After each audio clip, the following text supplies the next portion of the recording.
আল্লাহর হাবিব আখিরি নবীজি আমার মুহাম্মাদুর রাসূলুল্লাহ সাল্লাল্লাহু আলাইহি ওয়াসাল্লাম যেই পানিটা ফালাইলেন রাখলেন, ওই পানিটা থেকে এত সুন্দর ঘ্রাণ, যে ঘ্রাণটা দুনিয়ার কোনো কিছুর সাথে তুলনা করা যায় না। আল্লাহর হাবিবের সাহাবীরা বললেন, এমন ঘ্রাণ মনে হয় মিশকে আম্বরের চাইতেও ওই পানির থেকে বেশি ঘ্রাণ পাওয়া যায়। শুধু তাই নয়, আল্লাহর হাবিব আখিরি নবী আমাদের প্যারা নবীজি আমার মুহাম্মাদুর রাসূলুল্লাহ সাল্লাল্লাহু আলাইহি ওয়াসাল্লাম যখন তার থুতু ফালাবেন না, ফালানের যখন চিন্তা ফিকির করেন, আল্লাহর হাবিবের সাহাবীরা যখন বুঝতে পারেন আল্লাহর হাবিব এখন থুতু মোবারক ফালাবেন, সাথে সাথে আল্লাহর হাবিবের সাহাবীরা দুই হাত থুতু ফালাইবেন, এর সামনে তাদের দুই হাত বিছায়া দেন। অর্থাৎ যখন আল্লাহর হাবিব থুতু মোবারক ফালাবেন, ওই থুতুটা সাহাবীরা নিচে ফালাইতে দেন না, তাদের হাতের ভিতরে তারা ফালাইলেন এবং ওই থুতু মোবারক কি করলো সাহাবীরা, তাদের হাতে নিয়ে তারা অন্য জায়গায় ফালান না, ওই থুতু মোবারক সাহাবীরা তাদের নিজের ফেইজের উপরে তারা মেখে দিয়েছেন। সুবহানাল্লাহ পড়েন। আউযু বিল্লাহি মিনাশ শাইতানির রাজীম। ইকুদেন ভাই, মোরামুরি করেন না ভাইজান। বিসমিল্লাহির রাহমানির রহিম। বাস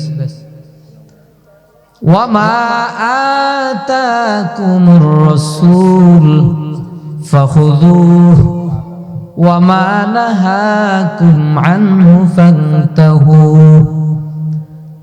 وقال النبي عليه الصلاة والسلام أنا سيد الناس يوم القيامة صدق الله مولانا العظيم وصدق رسوله النبي الكريم ونحن على ذلك من الشاهدين والشاكرين والذاكرين والحمد لله رب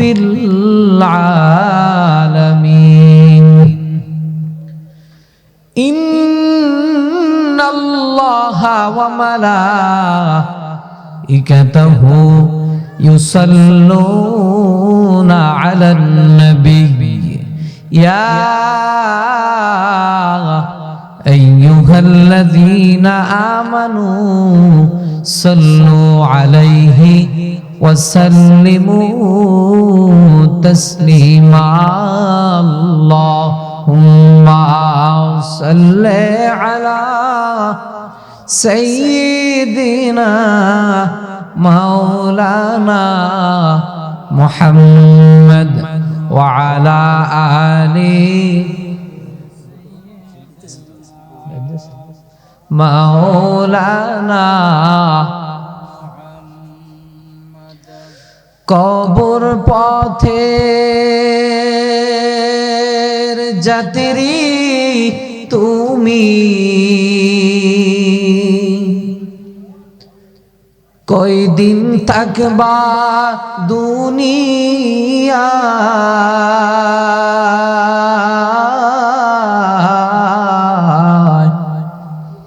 আজরাইল তো তোমার পিছে ঘুরছে সর্বদা, আজরাইল তো তোমার পিছে ঘুরছে সর্বদা। কবর যে কঠিন মাকা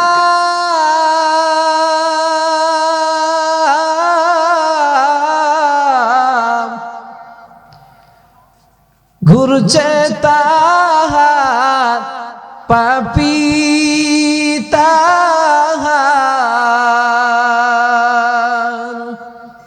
ছলচা তরি করার মতো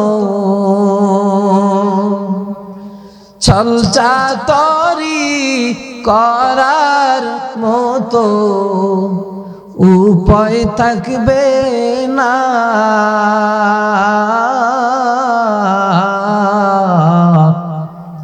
আজরাইল তো তোমার পিছে ঘুরছে সর্বদা আল্লাহুম্মা সাল্লি আলা সাইয়্যিদিনা মাওলানা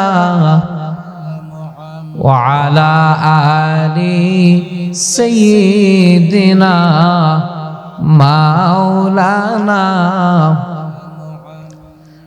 আমি তোমার প্রেমের ভিখারি ইয়া রাসূলুল্লাহ আমি তোমার প্রেমের ভিখারি আমি তোমার প্রেমের ভিখারি ইয়া রাসূলুল্লাহ আমি তোমার প্রেমের ভিখারি তোমারি প্রেমের গো রাসূল নাই যে তুলনা নাই যে তুলনা গো রাসূল নাই যে তুলনা তোমার প্রেমে জিন্দা হইল উস্তুনে হান্নানা ইয়া রাসূলুল্লাহ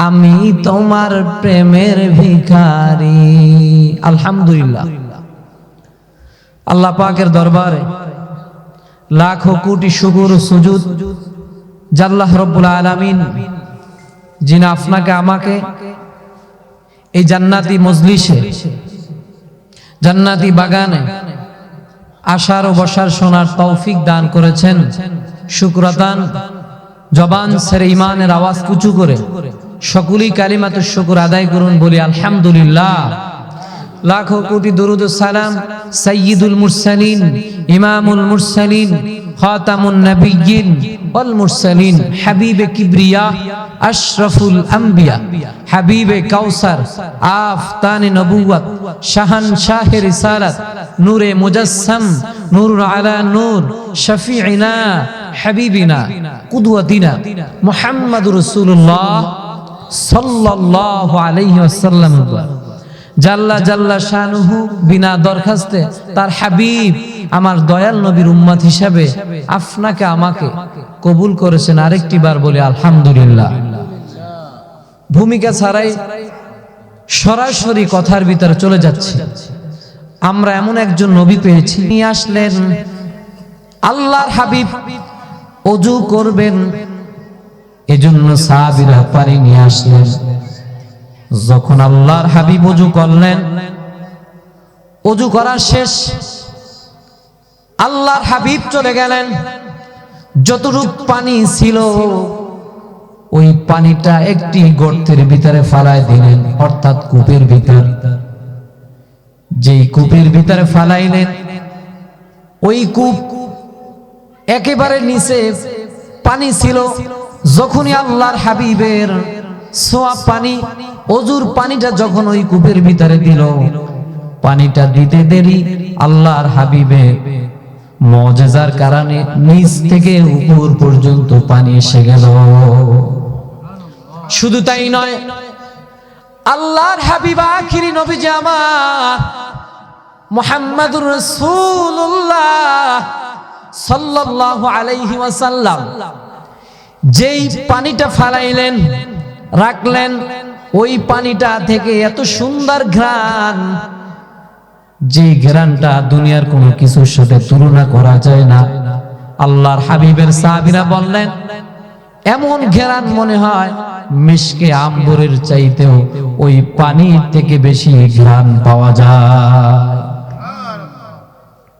শুধু তাই নয়, আল্লাহর হাবিব আখিরি নবী আমাদের প্যারা নবীজি আমার মুহাম্মাদুর রাসূলুল্লাহ সাল্লাল্লাহু আলাইহি ওয়াসাল্লাম যখন তার থুতু ফালাবেন না, ফালানের যখন চিন্তা ফিকির করেন, আল্লাহর হাবিবের সাহাবীরা যখন বুঝতে পারেন আল্লাহর হাবিব এখন থুতু মোবারক ফালাবেন, সাথে সাথে আল্লাহর হাবিবের সাহাবীরা দুই হাত থুতু ফালাইবেন, এর সামনে তাদের দুই হাত বিছায়া দেন।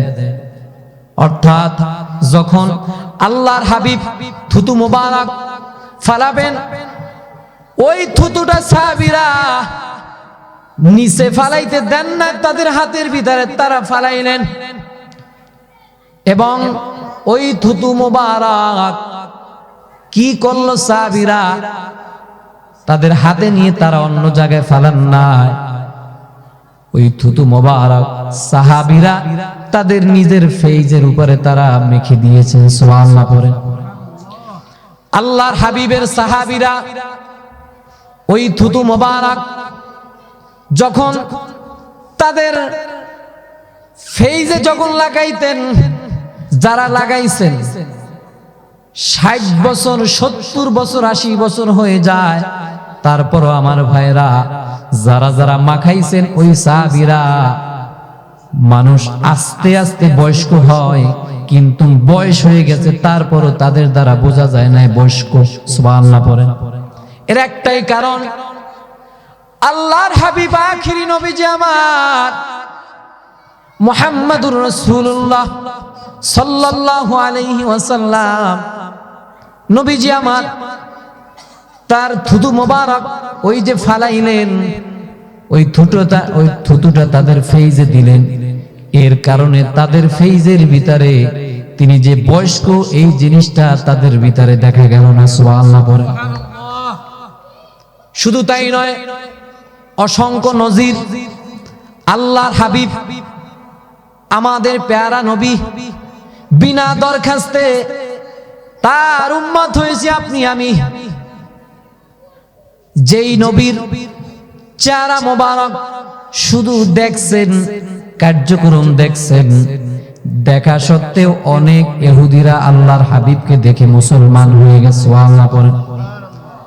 আল্লাহর হাবিব যখন সাহাবীদেরকে নিয়ে বসতেন, দেখা যাইত অনেক সাহাবীরা বসতো,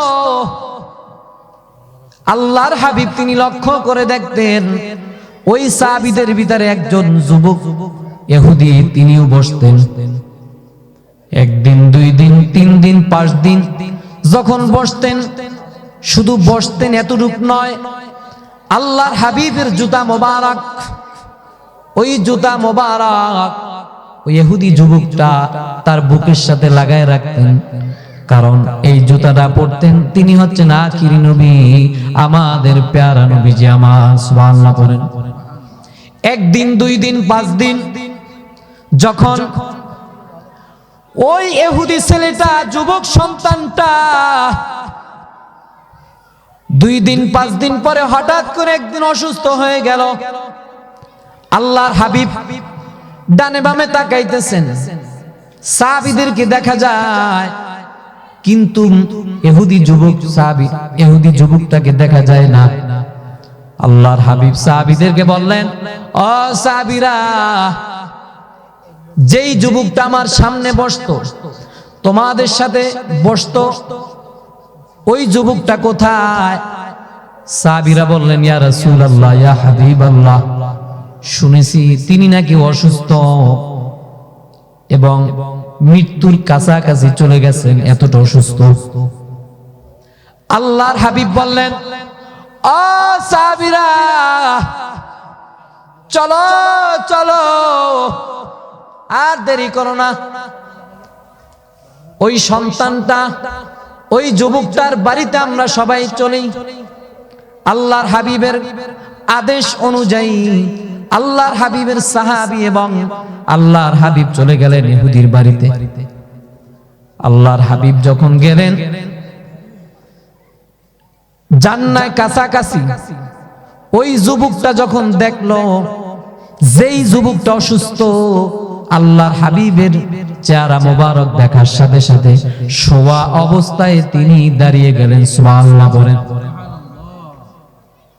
আল্লাহর হাবিব সামনে গেলেন, জিজ্ঞাসা করলেন তোমার শরীরের অবস্থা কেমন? যুবকটা বললেন ইয়া রাসূলুল্লাহ, ইয়া হাবিবাল্লাহ, নবীজি আমার শরীরটা তেমন ভালো না। ও নবীজি, আমার মনে হয় আমি দুনিয়া ছেড়ে বিদায় নিয়ে চলে যাব।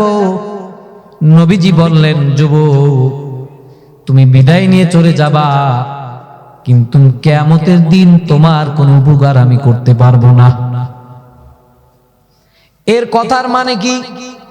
আল্লাহর হাবিব ওই ইহুদি যুবকটাকে কালেমার দাওয়াত দিলেন। যুবকটা বুঝতে পারলেন, বোঝার সাথে সাথে তিনি বললেন ইয়া রাসূলুল্লাহ, ইয়া হাবিবাল্লাহ, আর দেরি করব না, আপনার বরকতি হাত আপনি বাড়ায় দেন, আমি আপনার হাত ধরে আমি কালেমা পড়ে মুসলমান হয়ে গেলাম। সুবহানাল্লাহ। আল্লাহর হাবিব আখিরি নবী, আমাদের প্যারা নবী, নূর নবীজি আমার মুহাম্মাদুর রাসূলুল্লাহ সাল্লাল্লাহু আলাইহি ওয়াসাল্লাম কালেমা পড়াই দিলেন, মুসলমান হয়ে গেলেন। নবীজি যুবকটার কাছ থেকে চলে গেলেন, যাইতে দেরি আবার খবর পাইলেন যেই যুবকটা কালেমা পড়ল ওই যুবকটা আর দুনিয়াতে নাই। যখন আল্লাহর হাবিব শুনলেন, শোনার সাথে সাথে তিনি আবার ওই যুবকটার বাড়ি রওনা দিবেন। দেওয়ার আগে সাহাবীদেরকে বললেন, ও সাহাবীরা, যাও যাও, ওরে তোমরা গোসল করাও, কবর খনন করো, কারণ ওর মা বাবা সবাই ইহুদি, তারা তো করবে না। যাও যাও, তোমরা গোসল করাও, তাকে কাপড় পরাও, আমি নবী নিজে তার জানাজায় উপস্থিত থাকবো। সুবহানাল্লাহ বলেন। বলতে দেরি আল্লাহর হাবিবের সাহাবীরা চলে গেলেন, গোসল করালেন, সবাই উপস্থিত, জানাজা পড়াবেন। আল্লাহর হাবিব ওই যুবকটার জানাজায় যাওয়ার জন্য প্রস্তুতি নিলেন। যখন প্রস্তুতি নিলেন, আল্লাহর হাবিবের সাহাবীরা লক্ষ্য করে দেখতেছেন নবীজি যেইভাবে স্বাভাবিকভাবে পাড়া দেয় ওইভাবে পাড়া দিচ্ছেন না। আল্লাহর হাবিবকে প্রশ্ন করলেন, ইয়া রাসূলুল্লাহ, ইয়া হাবিবাল্লাহ, ও নবীজি আমার, আপনি স্বাভাবিকভাবে কেন পাড়া দিচ্ছেন না? পায়ের আঙ্গুলের উপরে কেন ভর দিয়ে তিনি কেন আপনি হাঁটতেছেন, কারণ কি? আল্লাহর হাবিব বললেন, সাহাবীরা, তোমরা যার জানাজায় এসেছো ওর জানাজায় শুধু মানুষই আসেন না, ওর জানাজা আসমানের ফেরেশতারা পর্যন্ত এসে গেছে। সুবহানাল্লাহ পড়েন।